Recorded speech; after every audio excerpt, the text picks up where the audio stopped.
কিছু গুরুত্বপূর্ণ update news দিতে চলেছি। কিছু গুরুত্বপূর্ণ আপডেট নিউজ দিতে চলেছি। আপনারা নিশ্চয়ই জানেন আজকে 34শে জুলাই বর্তমানে বাংলাদেশের কি অবস্থা। চারিদিকে ছাত্রদের বিক্ষোভ মিছিল চলছে। ছাত্রদের এক দফায় এক দাবি, দফায় এক দাবি এক শেখ হাসিনার পদত্যাগ, দফায় এক দাবি এক শেখ হাসিনার পদত্যাগ। ঠিক এই মুহূর্তে আমি বর্তমানে অবস্থান করছি ঢাকা ধানমন্ডি 32-এ। আমি বর্তমানে অবস্থান করছি ঢাকা ধানমন্ডি 32-এ এবং আমার সাথে রয়েছে আজকে বাংলাদেশের কিছু গণ্যমান্য এবং জঘন্য ব্যক্তিবর্গ।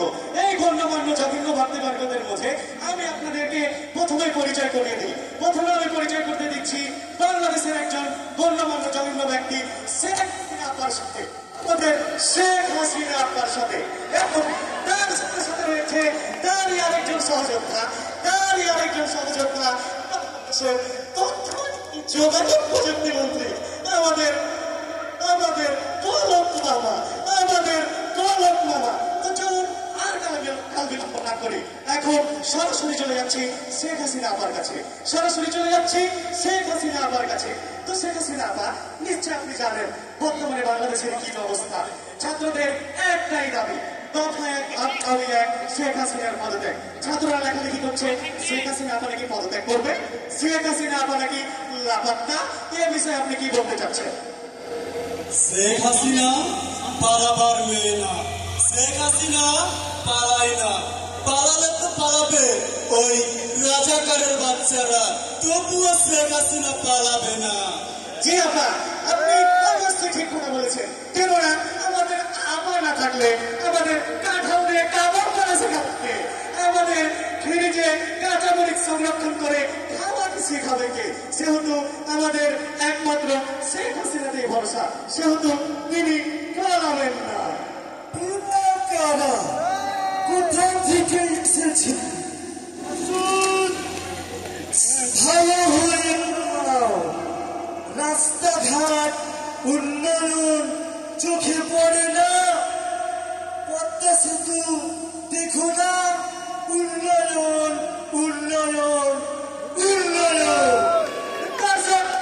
বুঝতে পারছেন এই মুহূর্তে আমাদের মাঝে আকস্মিকভাবে উপস্থিত হয়েছেন আমাদের সেতু মন্ত্রী, আমাদের সড়ক ও সেতু মন্ত্রী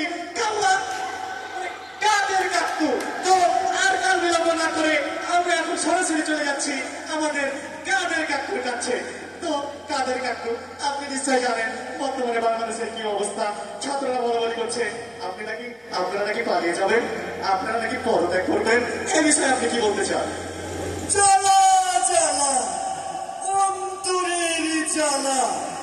আমরা পালাবো না, প্রয়োজনে ফখরুল সাহেবের বাসায় গিয়ে উঠবো, তবুও পালাবো না। ফখরুল সাহেব কি ঠাকুরগাঁয়ের বাসায় জায়গা দেবে? ঢাকা মাঠে খেলা হবে না, সামনে এসো, খেলা হবে। আপনারা দেখতে পাচ্ছেন আমাদের কাদের কাকুর খেলা এখনো শেষ হয় নাই, তিনি আরো খেলতে চান। তো চলুন তিনার কথা বাদে দিলাম, আমাদের আরেকজন যেহেতু গণ্যমান্য জঘন্য ব্যক্তি রয়েছে, আমরা চলে যাচ্ছি তিনার কাছে। এ পর্যায়ে আমরা যাচ্ছি আমাদের পলক মামার কাছে। তো পলক মামা, আপনি নিশ্চয় জানেন বর্তমানে বাংলাদেশের ছাত্ররা শুধুমাত্র শেখ হাসিনার পদত্যাগ নিয়ে ব্যস্ত। তারা শুধু শেখ হাসিনার পদত্যাগ চাচ্ছে, তারা সকল বিষয়ে আপনাদের দোষারোপ করছে, শেখ হাসিনাকে দোষারোপ করছে। এ বিষয়ে আপনি কি বলবেন? এ বিষয়ে আমার মতামত হচ্ছে, আপনারা যদি অপবাদ কাউকে দেন আমাদেরকে দিবেন। আমরা মাননীয় প্রধানমন্ত্রীর নেতৃত্বে আছি, আমাদের জননেত্রী মাননীয় প্রধানমন্ত্রী শেখ হাসিনা, তার কোনো ভুল নেই। অতএব আপনারা যদি কাউকে দোষারোপ করতে চান আমাদেরকে দোষারোপ করুন। আমাদের চলাফেরা ভুল হতে পারে, আপনি কিভাবে তাকে দোষারোপ করতে পারেন? আমাদের মাননীয় প্রধানমন্ত্রী প্রত্যেক দিন ফজরের নামাজের পর করে কোরআন তেলাওয়াত করে। আমাদের মাননীয় প্রধানমন্ত্রী সব সময় আল্লাহর ইবাদত করে। আপনারা কিভাবে তাকে দোষারোপ করতে পারেন? অতএব আপনাদের যদি হেয় প্রতিপন্ন করার থাকে আমাদেরকে হেয় প্রতিপন্ন করুন, যদি কোনো দোষ থাকে আমরা আমাদের দোষকে সংশোধন করব। আপনাদের কাছে জোড়হাত করে বলছি, আপনারা কখনোই জননেত্রী মাননীয় প্রধানমন্ত্রী শেখ হাসিনাকে মিথ্যা অপবাদ দিবেন না।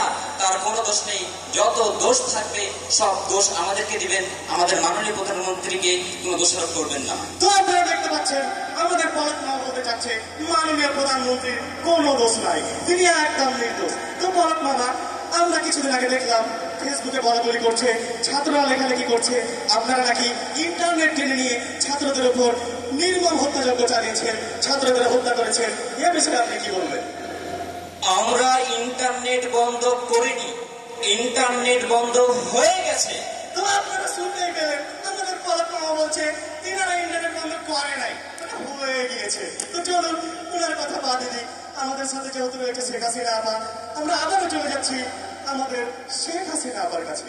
তো শেখ হাসিনা আপা, আপনি নিশ্চয়ই জানেন বর্তমানে ছাত্ররা রেল সেতুতে আগুন দিচ্ছে, পদ্মা সেতু নিয়ে তারা বিভিন্ন রকম ষড়যন্ত্র করছে, এ বিষয়ে আপনি কি বলতে চাচ্ছেন? আসলে এই বিষয়টা জামাত এবং বিএনপি নিযুক্ত আছে, তারা দেশে অরাজকতা সৃষ্টি করতে চাচ্ছে, তাদের এই উন্নয়ন সহ্য হয় না, তারা নিজেরা উন্নয়ন করতে পারে না, কাউকে উন্নয়ন করতে দেয় না। আপনারা দেখছেন মানুষজনকে হয়রানি করছে, বাসা আগুন দিচ্ছে, মানুষ পুড়ে যাচ্ছে, মরে যাচ্ছে, তাদের তো স্বাধীন হওয়ার বেদনা নাই। আমি তো জানি এই স্বাধীনতার বেদনা আপনারা দেখতে পাচ্ছেন আমাদের শেখ হাসিনা আপা স্বজন হারার বেদনায় খুবই ব্যথিত। তো চলুন ওনাকে কিছু প্রশ্ন করাই যাক। তো শেখ হাসিনা আপা, আপনি নিশ্চয় জানেন বর্তমানে বাংলাদেশে একটা অরাজক পরিস্থিতি, ছাত্ররা আপনার বিরুদ্ধে ষড়যন্ত্র করছে। তো এ সময়ে কিংবা সব সময়ে একজন রাজাকারের বাচ্চা এবং আর একজন মুক্তিযোদ্ধার ছেলে, তারা দুজন যদি কোনো পরীক্ষা অংশগ্রহণ করে, এই দুজনের মধ্যে আপনি কাকে বেশি প্রাধান্য দেবেন? অবশ্যই আমি এখানে মুক্তিযোদ্ধার সন্তানকে চাকরি দিব। সব চাকরি কি ওই রাজাকারের বাচ্চারা পাবে? দেখতে পাচ্ছেন আপনারা, এখন আমাদের দেশে থাকা যাবে না, আপনার জন্য দেশে থাকা অনিরাপদ। অতএব আপনি দ্রুত দেশ পদত্যাগ করুন। না, আমি পদত্যাগ করবো না। কেন আমি পদত্যাগ করবো? শান্ত হন, বেশি মাথা গরম করতে হবে না। আমি জয়েন আমাকে ফোন দিয়েছি, জয়েন আপনাকে পদত্যাগ করতে বলেছেন। আপনি দ্রুত চলেন, এখানে থাকা আমাদের জন্য মোটেও উচিত হবে না।